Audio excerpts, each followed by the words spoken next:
welcome back to News Geelong on this Friday evening as we turn our focus to the active world of Geelong sport and our very own flying hawk, the curry man by name and nature. Good evening, Nathan. Thank you very much, Rollo. I'm here at the Avalon Speedway launch for this season, and I'm in reigning Eureka Series champion Johnny Vogel's sprint car. And I caught up with him to see if he felt confident about the upcoming season. All right, Johnny, are you confident you can back up last season's performance?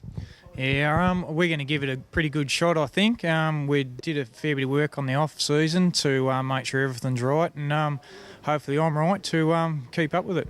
Has your team changed at all? No, team's the same, sponsors the same, we've got the same crew chief, and yeah, we should be pretty right. Have you modified your setup at all? No, we've stuck with the same chassis. We've updated shocks and a few other things, but other than that, yeah, pretty well the same. Have you had a look at your opponents? What do you think of them this season?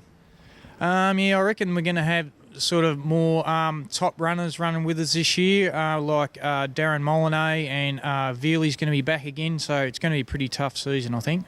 I then caught up with track commentator Gavin White to find out what's going to happen in the upcoming season. So what can fans expect this season at Speedway? Look, Nathan, we've approximately got almost 20 events for the season, which is a sensational effort from Avalon Raceway and the staff and the team out there. Wide variety. Almost every category in Australian Speedway is represented out there at some stage throughout the year. So we invite a lot of people just to come out, grab themselves a program, and then it lists the entire season of dates. If you haven't got access to that, avalonraceway.com is a perfect place to find the schedule. Sprint cars obviously headline a majority of the events out there. They're a huge crowd puller, and for those that haven't seen them, they're a spectacular machine to watch. 800 horsepower, they're circulating a 400-metre venue in just on 11.5, 12 seconds, which is phenomenal. And then you throw 15, 16 of them out there in a full feature field. There's nothing like it in world motorsport, in my opinion. It's very exciting to watch. As soon as Saturday night this week, we've got 50 cars nominated for the opening round of the Eureka Sprint Car Series. Doubles is the opening round of the Essendon Ford Sprint Car Premiership. Both those events are a major part of the Avalon Raceway season. As the season wears on, Boxing Day is one of the major events for the Gold Cup as we work our way through that busy Christmas New Year period, probably highlighted by World Series Sprint Cars on December the 30th, where a host of not only Australia's best drivers, including Max Dumsney, Brooke Tatnell, Robbie Farr, the Americans are coming. I'm interested to see how Tyler Walker goes, racing for Titan Racing Australia. Jason Johnson's back for a World Series tilt. And then we work through to the President's Cup, where we could have in excess of 6 or 7 Americans plus Australia's best drivers on the Wednesday before the Australia Day long weekend. So it's a huge season. We're really looking forward to it. Fingers crossed that the weather gods can look after us, Nathan, because they haven't been favourable to us. We've already had one washout out there with the Jackpot Invitational event, which was a huge shame. It was a $10,000 to win event. We had 32 of the nation's best set to converge on us, and unfortunately we were rained out. Well, it sounds like there's a fair bit on. Who's your tips for this weekend? Oh, look, this weekend it's pretty wide open. Domain Ramsey, obviously, with the Essendon Ford backing. You can see his car behind us. He's fresh off a tilt in America, which will do him no harm. When a lot of drivers are here in Australia through our winter, he's over in America competing against the world's best. So that's going to stand him in good stead. The defending champion of the Eureka Sprint Car Series is Johnny Vogels, who was ultra consistent last year. And if he can start the season in similar fashion, he will be a real danger as well this weekend. I like some of the younger kids as well. The Nick Lacey's a third-generation driver out of Melbourne. Also Jamie Veal, who's out of Warrnambool, only 22 years of age, but he's too coming off an American season where he gained some invaluable experience, and I expect him to put a really good performance down this weekend. We all know I'm a mad, keen Hawks fan, and tonight I had the privilege of catching up with my new coach, James Colbert, who was signed to the Drysdale Football Club for the next 2 seasons, and I caught up with him to find out his plans. Well, first of all, James, tell the viewers a little bit about your football background. Started playing junior footy at St Joey's, came through the 13s, 15s, and had 1 year of under 18s there. During my junior time, I also spent 4 years down at the Falcons through the development programs. Started playing senior footy as an under 18 at Grovedale in '98, and progressed right through till 2009, where I had a year down at Camperdown. Really good year down there, but just a lot of travel and work commitments. Came back to Grovedale in 2010 as assistant coach, and spent some time in 2003 down at Geelong in the VFL, but I'm really looking forward to 2011 at Drysdale.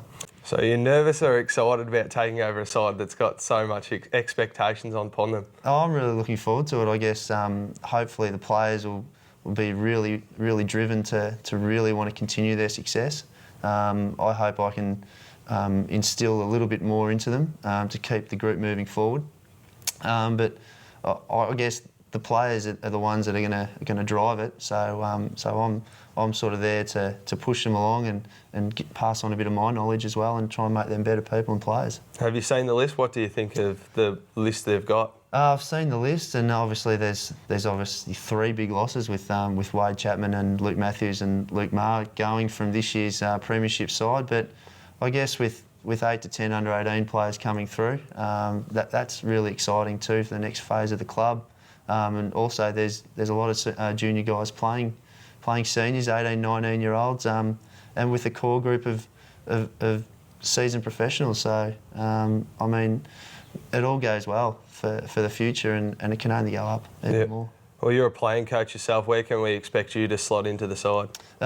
You'll probably see me through the midfield and through the back. I've played most of my career through the back line, and I like playing down there. It's great when the ball's coming at you all the time. But yeah, I'm looking forward to getting through the midfield and hopefully getting forward and kicking some goals as well. And finally, mate, what can we expect from a side coached by James Colbert? I guess you'll see a really defensive unit that play for each other, that just want to hunt the opposition and kick big scores against them, and hopefully that really drives not only the senior team but the reserves and under-18s to want to be a part of it for 2011. Well, thanks for your time, and don't forget to look out for number 62. Thanks No for your worries, time. mate. Thanks. That's it for sport tonight, and me as well. So if I can manage to get out of this sprint car, I'll see you all next week. Thank you, Nathan. Well done. Enjoy your weekend. The Geelong weather continues to shine as we're joined by the sparkling Lani Salathiel with the latest predicted weather conditions over the next few days. A very good evening, Lani. Thanks, Graham. Well, we've had a couple of beautiful days, but it's not looking good for the weekend. Let's take a look at the forecast. For Saturday, tomorrow, we've got a cloudy day with a lot of rain around and a maximum of only 18. For Sunday, a cloudy day again, rain easing to scattered showers around midday, a maximum of 16. For next week, Monday, a cloudy day, some scattered showers around Geelong, a maximum of 18. For Tuesday, a cloudy day again, possible scattered showers, a maximum of 16. And for Wednesday, cloud increasing, some isolated showers and a maximum of just 15. However, today we had a beautiful warm day in Geelong. We had a top of 27, a minimum of 12. Some patchy rain due later on this evening. Aireys Inlet today had a top of 26 and a maximum of 27 in Avalon. So until next week, that's the forecast, and don't get too wet at Derby Day for those of you going on Saturday. Thank you, Lani. You too enjoy a safe and enjoyable weekend. And thank you for being with us again on News Geelong this Friday evening. Remember, Liam, take your time and smell the flowers, as well as win the toss and bat. From all the team at News Geelong, have a very pleasant weekend. See you next Wednesday evening at 6:30. Until then, a very good night.